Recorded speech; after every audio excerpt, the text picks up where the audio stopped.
আলাইকুম। আমি ফেনী সাউমিয়া থেকে আসছি। আমার নাম হচ্ছে মোহাম্মদ রবিউল হক। আমি খুবই মধ্যবিত্ত ঘরের পরিবারের ছেলে। আসলে সানলাইফ ইন্স্যুরেন্স কোম্পানি আমাকে বোকা বানিয়ে আরো 8 মাস আগে আমাকে এই কোম্পানিতে চাকরির কথা বলে আমাকে এখানে আনছে। আনার পরে কি করছে, আমার এখানে রাখার পরে বলছে যে আমার মোবাইলের নাম্বার কতগুলো আছে, নাম্বারগুলো একটা খাতার মধ্যে নোট করছে, ডায়েরিতে নোট করছে। করার পরে প্রত্যেক দিন সন্ধ্যাবেলা দুইজন দুই পাশে বসা ওই নাম্বার গুলাতে কল দেয়। তো আত্মীয় স্বজন ভাই বন্ধু সবাই কল দি চাকরির কথা বলায় এখানে আনতে হবে। তাহলে আমরা কল দিই চাকরির কথা বলি, ওনারা চলে আসে। ওনারা আবার ইন্স্যুরেন্স করে, করার পরে যে টাকাগুলো আসে ওগুলো ওনারা রেখে দেয়। আমাদের মাসিক বেতন দিয়ে 14 থেকে 15,000 টাকা। আমাদের কত বেতন দেয় না, মারধর করে এবং খাবার ঠিক মতো দেয় না। এবং কি ইন্স্যুরেন্স কোম্পানি একদম পাও একটা কোম্পানি। এই কোম্পানিতে অনেকবার পাল্টেছে। এই কোম্পানিটার 3টা নাম চেঞ্জ করছে। আমি কখনো দেখিনি আমার লাইফে একটা কোম্পানি বারবার নাম চেঞ্জ করছে। লাইফ ইন্স্যুরেন্স মানে তো আমাদের লাইফটা একটা ভবিষ্যৎবাণী। আপনি কিভাবে ক্ষতিগ্রস্ত হয়েছেন, সমাধান কি চাচ্ছেন একটু বলেন সংক্ষেপে। সমাধান হচ্ছে যে আমাদের টাকা আমাদের ফেরত দিতে হবে। আপনি কত টাকা দিয়েছেন? আমি 24,000 টাকা দিছি এবং কি 3,000 টাকা ওনাদের ট্রেডিং এর জন্য নিয়ে গেছে। আপনি টাকা ফেরত চাচ্ছেন? আমি আমাদের টাকা আমরা ফেরত চাচ্ছি। আপনি বলেন তো, এই যে পাশে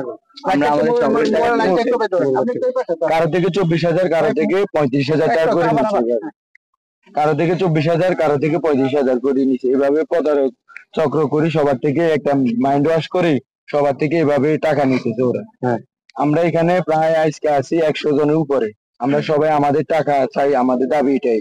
আমরা টাকা ছাড়া অনেকে অন্য দেশে আমরা ওদেরকে আইনের আওতা আনা হোক, আমাদের টাকাগুলো আমাদেরকে ফেরত দেওয়া হোক, আমাদের এইটাই দাবি। সুবিধা পাচ্ছি না। ভাই আপনারা যেখানে আসছেন কোন তারা অফিসটা কোন জায়গায় নিয়েছিল, লোকেশন ঠিকানাটা বলেন। এখানে প্রশিক্ষণ হেড অফিস হলো, এখন হচ্ছে আমরা তো সাউন্ড এক ধরনের নিতে পারবো। আপনি তাদের হেড অফিস মাওনা চৌরাস্তা, ক্যাবেজ লাল কালারের ক্যাবেজ কোম্পানির প্রিন্ট করা 7টার অফিসে। আর তাদের প্রশিক্ষণ মোড়ে আছে ট্রেনিং সেন্টার।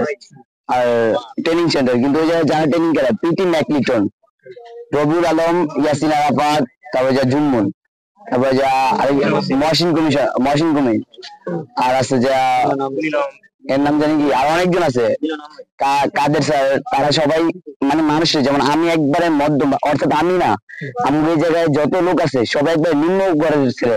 যেমন নোয়াখালীতে, ফেনীতে, কুমিল্লা, আমাদের যে লক্ষ্মীপুর সব জায়গায়, তারপর যা চট্টগ্রামে সব জায়গায় বন্যা পরিস্থিতি। আমরা কি করছি, ওই জায়গা থেকে যে যেভাবে পারছে আসছে এই জায়গায় আইসা জড়িত হয়েছি, কিন্তু আমরা থানা থেকে পর্যাপ্ত পরিমাণ হেল্প পাইতেছি না। তারা যখন থানাতে ঢোকার আগে বলছে কি যে আমরা তোমাদের টাকা দেওয়ার জন্য রাজি, কিন্তু থানাতে ঢোকার পরে তাদের কোনো আমরা বয়স পাইতেছি না যে তারা কি বলতেছে। দ্বিতীয় কোনো আমরা পাইতেছি না। আমাদের রাত হয়ে যাইতেছে আস্তে আস্তে। আমরা থাকার কোনো জায়গা নাই, আমাদের কাছে পর্যাপ্ত পরিমাণ টাকা নেই যে আমরা খাবার খাবো। কালকে রাতে যখন গাড়িতে চড়ছি তখন আমরা সবাই খাবার খাইছি, এমন পর্যন্ত আমরা অনেক কিছু খাইতে পারিনি। আমাদের থাকবো কোথায়, রাতে খামু কি, আমাদের তেমন কোনো ব্যবস্থা নেই। আমরা চাই যে প্রশাসনের কাছে এটাই আমাদের আবদার যে আমাদের যত দ্রুত সম্ভব আমাদের এটাকে সমাধান করে দেওয়া হোক। আর এবং কি আমাদের দাবি একটাই যে আমাদের যত টাকা নেওয়া হয়েছে, যার যত টাকা নেওয়া হয়েছে সবাই সমস্ত টাকা ফেরত দেওয়া হোক। মূল সমস্যা হচ্ছে কি ভাইয়া, যে মানে এটা যেটা সানলাইফ ইন্স্যুরেন্স কোম্পানি যেটা হেড অফিস ঢাকা বনানী বিটি, এটা আমাদেরকে এটা বলানো হয়েছে। আর যেটা বর্তমান মাওনা চৌরাস্তা যেগুলো অফিস আছে, একটা হচ্ছে যেটা ট্রেনিং করে আমাদেরকে, এটা হচ্ছে প্রশিক্ষা মোড়ে। আর একটা আছে ব্রিজের ও পাশে অবদার মোড়ে একটা আছে অফিস, আর একটা আছে আপনার ব্রিজের এই মাথায়, এটা 7তলা। মানে এদের সিস্টেম হচ্ছে খালি শুধু মানে কিভাবে মানুষের কাছ থেকে টাকাটা নিতে হবে, এটাই তাদের। আমাদেরকে ট্রেনিং এর ভিতরে শেখানো হয় তোমরা একটা ছেলেকে নিয়ে আসবে কিভাবে, মানে এমন কোনো আকর্ষণ দেখাবে, মেয়ে দেখাবে অথবা খেলা দেখাবে, নামাজ দেখাবে, এভাবে একটা ছেলেকে নিয়ে আসতে হবে। ছেলে নিয়ে আসার দায়িত্ব আমাদের। যদি না আসি আমাদেরকে মারা হয়। আমাদের প্রত্যেকটা মোবাইলে 500 নাম্বার সেট থাকে, 300 নাম্বার। এই নাম্বারটি একটা ডায়েরিতে নোট করা হয়। নোট করে প্রতিদিন সন্ধ্যার পরে আমাদেরকে দুই দিকে 2টা লাঠি নেয়, মানে আমাদেরকে এগুলো ফোনে তাদেরকে কল দেওয়া হয়। তাদেরকে বলতে হয় যে আমরা অনেক ভালো আছি, ভালো খাবার খাইতে পারছি, আমাদেরকে এনে 20 থেকে 25 হাজার বেতন পাচ্ছি। মানে এই কথা শুনলে তো সবাই চাকরির জন্য একটা লোভ হবে, এই লোভটা তাদেরকে দেখাতে বলে আমাদের বন্ধু বান্ধবকে, পরে এরা শুনে পরে আমাকে একটা চাকরির সুযোগ দেয়। আমার যদি বেশি ভুল না হয় তাহলে আমি এই সব অভিযোগ নিয়ে একদিন প্রশিক্ষামূলক একটা অফিসে গেছিলাম, তখন কি আপনি ছিলেন অফিসে? জি না, আমরা এটা প্রতারিত হয়েছি প্রায় 2023 সালে ফেব্রুয়ারি মাস থেকে শুরু করে, আমি ছিলাম 5-6 মাস। আমি আমার চাচার এনে এসেছি, পরে একে আমি গরু বেচে টাকা দিয়েছি বাড়িতে, আর একজনকে আমি ধান বেচে টাকা দিয়েছি। এরকম কতজন প্রতারিত হয়েছে? আমি প্রায় 2 লাখ টাকার মতন দিয়েছি, মানে আমার নিজের। পরে আমি 1 বছর থেকে আমি মাওনা চোরা থেকে বাড়ি যাইনি। এত টাকা কেন দিলেন? কি বলে নিল? কি বলছে কোম্পানিতে আমাকে চাপ দেয় লোক নেওয়ার জন্য, যদি আমি লোক না লেছি একটা তাহলে আমরা খাইতে দিবে না বা হাঁকিয়ে দেয়, পরে আমাকে বাধ্য হয়ে মোবাইল ট্যাগ করে নিয়ে আসতে হয়। আচ্ছা, আমি একটা প্রশ্ন করি যে আপনাদের সানফ্লাওয়ার ইন্স্যুরেন্স লিমিটেড যেটা, এটা তো সরকারি নিবন্ধনকৃত, কিন্তু এই সানফ্লাওয়ার আর ওই সানফ্লাওয়ার মধ্যে কি পার্থক্য না, না? পার্থক্য না ভাইয়া, মানে হচ্ছে সানলাইফ ইন্স্যুরেন্স কোম্পানি একবার দেয়, আবার দেয় সানফ্লাইভার, মানে বিভিন্ন রকমের বিভিন্ন ভাবে এরা মানে এরা করে নাম চেঞ্জ করে, মানে এক নামে তো বেশিক্ষণ মার্কেটিং করা সম্ভব না। আচ্ছা, আর এদের মেন কারণ হচ্ছে মনে করেন সিন্ডিকেট তৈরি করা আছে, আমরা যেখান থেকে চলে যাবো এটার কোনো ব্যবস্থা নাই, আমাদেরকে জিম্মি করা রাখা হয়। আচ্ছা, সকালে আপনার একটা অভিযোগ আছে? আর সকালে আমার এক ছোট ভাইরে মারছে, যে দাগ আছে মেরে, তাদেরকে আমরা যখন তাদেরকে খুঁজতেছি যে তারা কোথায় কোথায় আছে, তাদের যখন আমরা খুঁজতেছি তখন এলাকার যারা জড়িত আছে যুব দল এমনকি ছাত্রলীগের নেতা এমনকি স্থানীয় যাদেরকে তারা ব্যাট দিয়ে যেমন টাকা পয়সা দিয়ে চলতো, যারা এলাকার ভালো ভালো লোক, তার যাদেরকে টাকা পয়সা দিয়ে চলতো, তারা তখন কি করছে, আমি আর আমার সাথে একজন ছিল এবং অন্যান্য জায়গায় যারা ছিল জি যুবলীগ, তারা আমরা যখন আসতেছিলাম তখন তো আমরা ছিলাম যে তাদের খুঁজতেছি, তারপরে ধরে না থানায় আমরা দিয়ে দিব, কারণ এলাকার কিছু লোকরা এই যে আমগরে বাড়িয়েছে, আমার এই জায়গায় এসএসবি একটা বাড়িয়েছে, এটা ফাইটার রক্ত বেড়ে গেছে, অন করে গেছে। নাম কি তাদের? নামটা আমরা সঠিক জানি না, কিন্তু এলাকার লোক, আমাদের এলাকায় এই এলাকার সবচেয়ে খারাপ জিনিস যে একটা প্রতারণা চক্রকে তারা পর্যাপ্ত পরিমাণ, যে যতটুকু পর্যন্ত পর্যাপ্ত পরিমাণ তারা হেল্প করতেছে একটা প্রতারণা চক্রকে।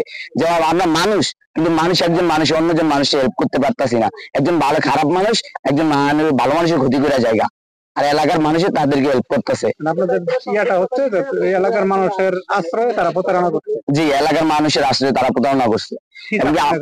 আমরা এটা সুস্থ তদন্ত চাইতেছি, এমনকি আমাদের টাকা আমরা ফেরত চাইতেছি। আমাদের দাবি একটাই, আমাদের টাকা আমাদের ফেরত দিতে হবে যত দ্রুত সম্ভব।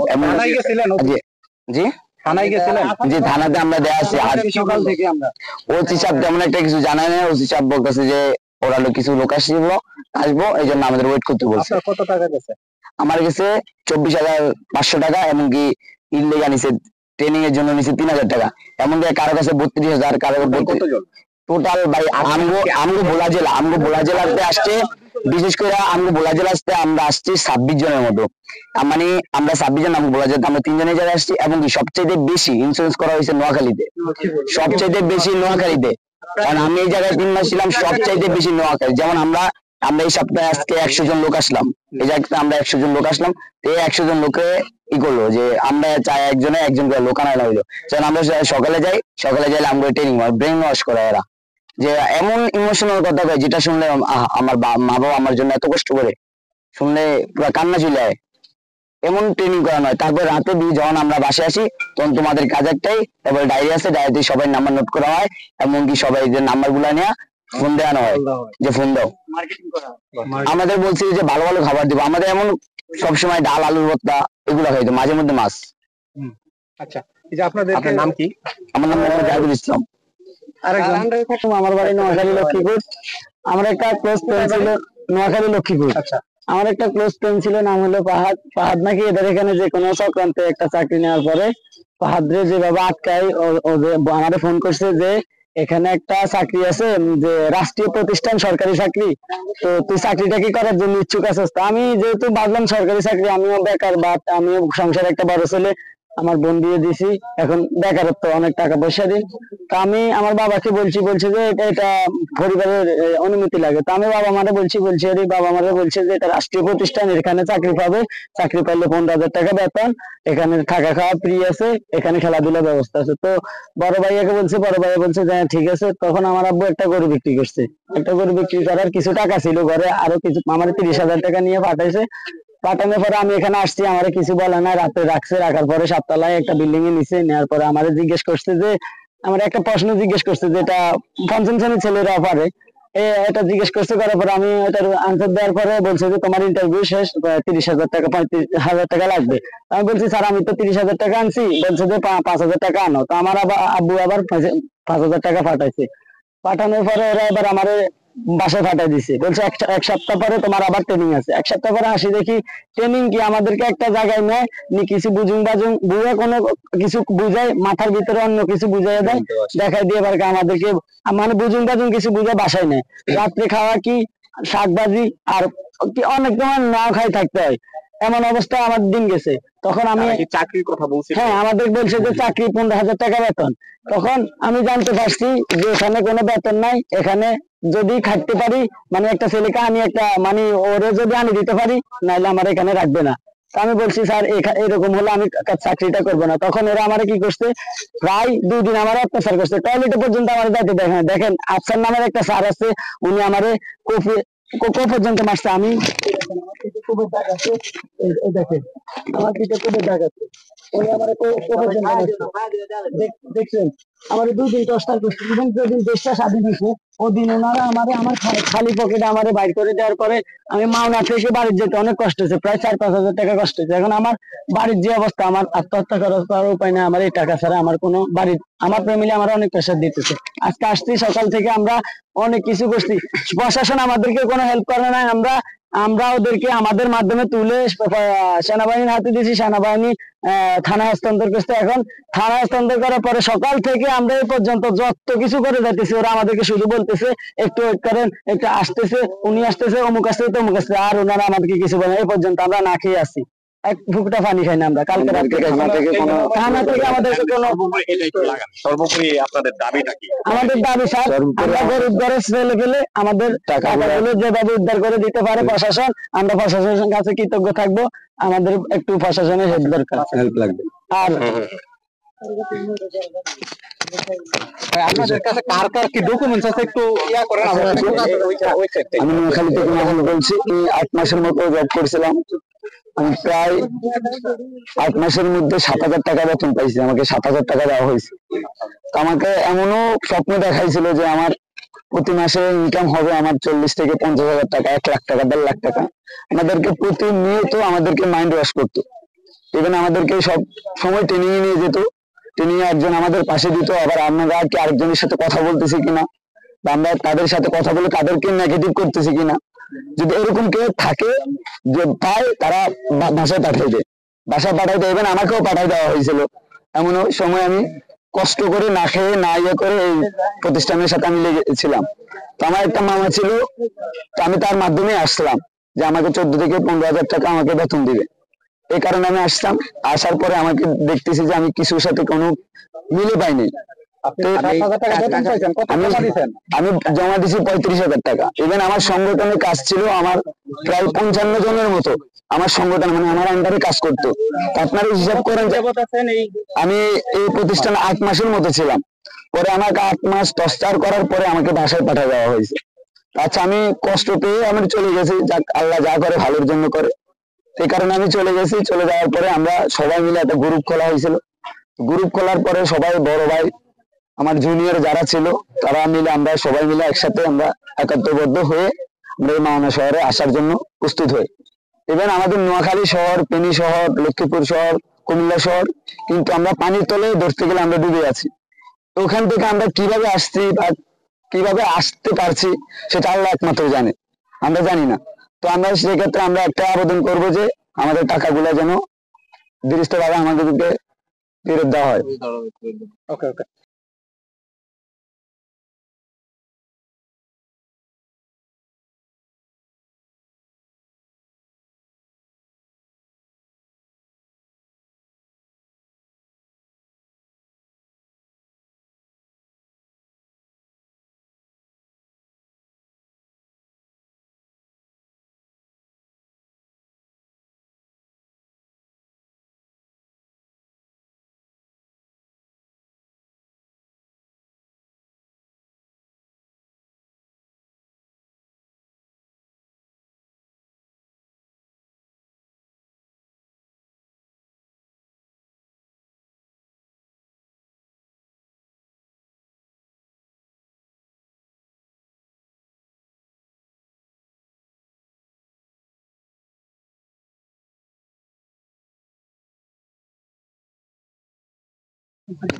আপনার পাশে একটু করে দাঁড়ান। এটা একটু ধরে ওই সুজনদার দেখেন ধরে